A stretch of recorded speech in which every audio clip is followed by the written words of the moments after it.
ನಿಮ್ಗೆ ದುಡ್ಡಿನ ಬೆಲೆನೇ ಗೊತ್ತಿಲ್ಲ. ಇಮೇಲಿಂದ 1 ರೂಪಾಯಿನೂ ಪಾಕೆಟ್ ಮನಿ ಕೊಡುದಿಲ್ಲ ನಿಮ್ಗೆ. ಅಮ್ಮ ದುಡ್ಡಿಲ್ಲ ಅಂದ್ರೆ ಹೆಂಗಮ್ಮ ಕಾಲೇಜ್ಗೆ ಹೋಗೋದು? ದುಡ್ಡು ಬೇಕಲ್ವ ನಿಮ್ಗೆ? 2 ದಿನ ಹೋಗ್ಬಿಟ್ಟು 100 ರೂಪಾಯಿ ದುಡ್ಡು ಬಂದು ನನ್ನ ಕೈಗೆ ಕೊಡಿ, ಆಮೇಲೆ ನಿಮ್ಗೆ ಪಾಕೆಟ್ ಮನಿ ಕೊಡ್ತೀನಿ ನಾನು. ಸಂಪಾದನೆ ಮಾಡಿ ತಗೊಂಬಂದು ನಿನ್ನ ಹತ್ರ ಆಮೇಲೆ ಮಾತಾಡ್ತೀವಿ. ಏನೋ ಒಂದು ಕೆಲಸ ಮಾಡೋಣ ಕಣ, ನನ್ನ ಫ್ರೆಂಡ್ ಫೋನ್ ಮಾಡ್ಬಿಟ್ಟು ದುಡ್ಡು ಇಸ್ಕೊತೀನಿ, ಅಮೌಂಟ್ ಕೊಟ್ಬಿಡೋಣ ಆಯ್ತಾ? ತಗೊಳಮ್ಮ, ಇವತ್ತಿನ ಸಂಪಾದನೆ 100 ರೂಪಾಯಿ ಇದೆ. ಓ, ಇವತ್ತಿನ ಸಂಪಾದನೆನಾ?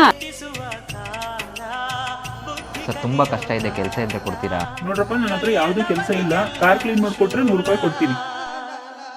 ಅಮ್ಮ ತಗೊಳಮ್ಮ, ಇವತ್ತು ಬರೀ 100 ರೂಪಾಯಿ ಅಷ್ಟೇ ಸಂಪಾದನೆ ಮಾಡೋಕ್ಕಾಗಿದ್ದು.